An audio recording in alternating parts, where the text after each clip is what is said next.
Hello, guys. Welcome back to another episode of Eat Right with Benny.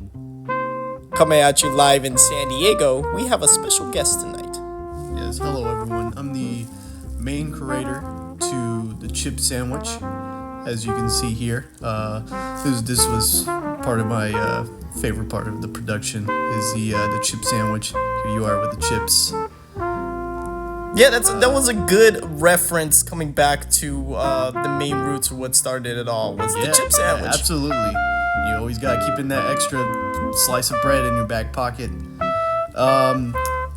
Typically, when it comes to chip sandwiches, you would want a standard, there goes the pickle, which is why you would need a pocket slice of bread to go with your standard loaf slice of bread. Now, the pocket bread could vary. Stale is almost preferable because that way it gives it that nice little resistance to your jutted jaw when you chew on it. But, regardless of the sandwich, we're going to show a new type of Eat Right formula that we'll be discovering today. And it's more of a discovery for everyone else in the sense that it's an adventure.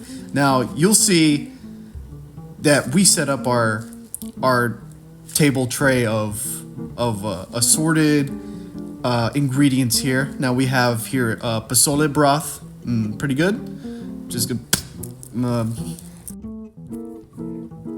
And we're gonna go ahead and start adding in first the most important part, the donuts. Now, I don't know if you ever had to open up donuts, but they get pretty frustrating.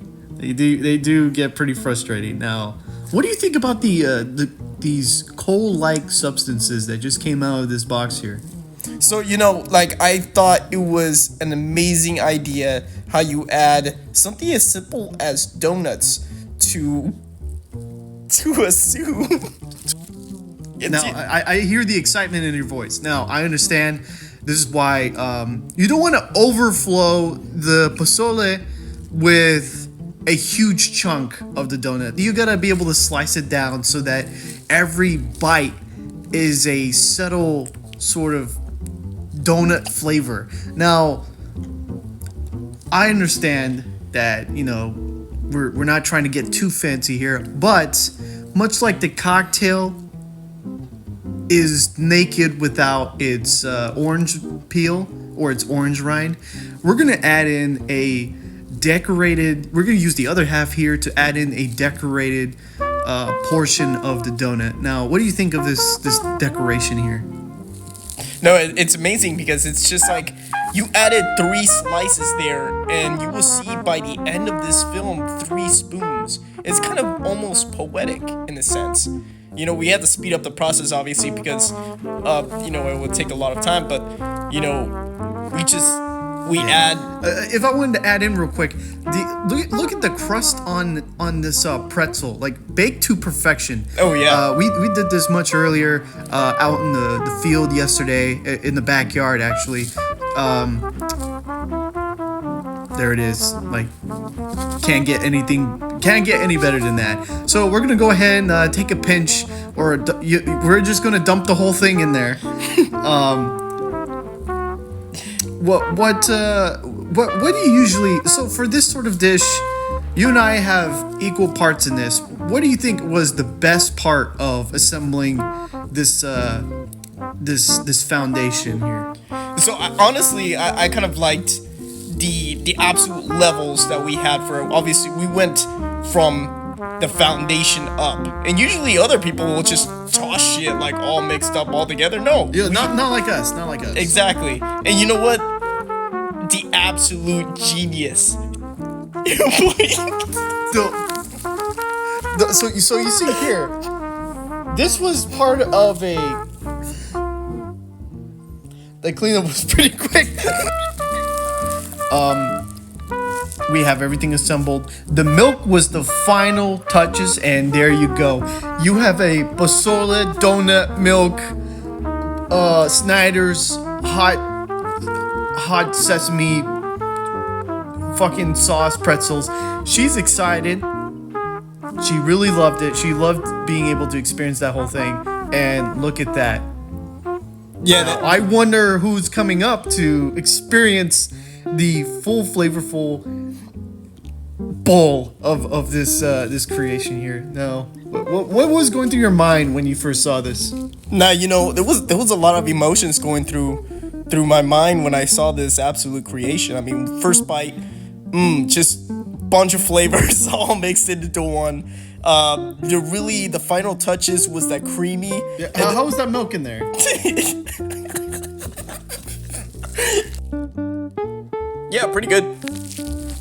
Yeah, I'm real glad. Now, since I saw you have that first try, I gotta get in there also. You know how I really do it. It's not just, admiring the presentation.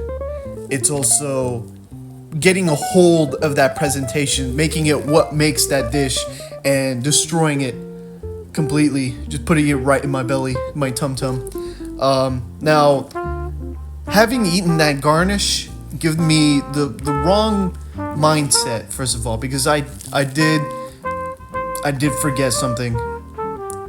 Incredibly, I had almost forgotten a chip sandwich. Now, what is a meal without a chip sandwich, first of all? Now, doing it in, I thought it was pretty good. The consistency was about as good as a wet diaper. That's my goal in terms of texture, in terms of taste, in terms of smell, is that it should remind you walking behind the alleyway of a CVS. Now, I was fighting this chip. I'm not gonna lie, I was fighting this chip. There was something wrong with this chip. It was without bread. That's Without what it was. bread. Yeah, exactly. Like the chip itself sometimes gets to me, but I gotta remember, well, it's coated in such a delicious soup. So I'm like, well, soup and tortilla, I gotta. But yeah, soup or tortilla, such a traditional combo to go along with this dish, and as you can see, it just goes well. You just gotta try it. Yeah, hope you guys enjoyed that. Definitely try it. It's worth watching. If you were to give it a 0 out of 10, 0 being the worst thing you ever ate, what would you give it?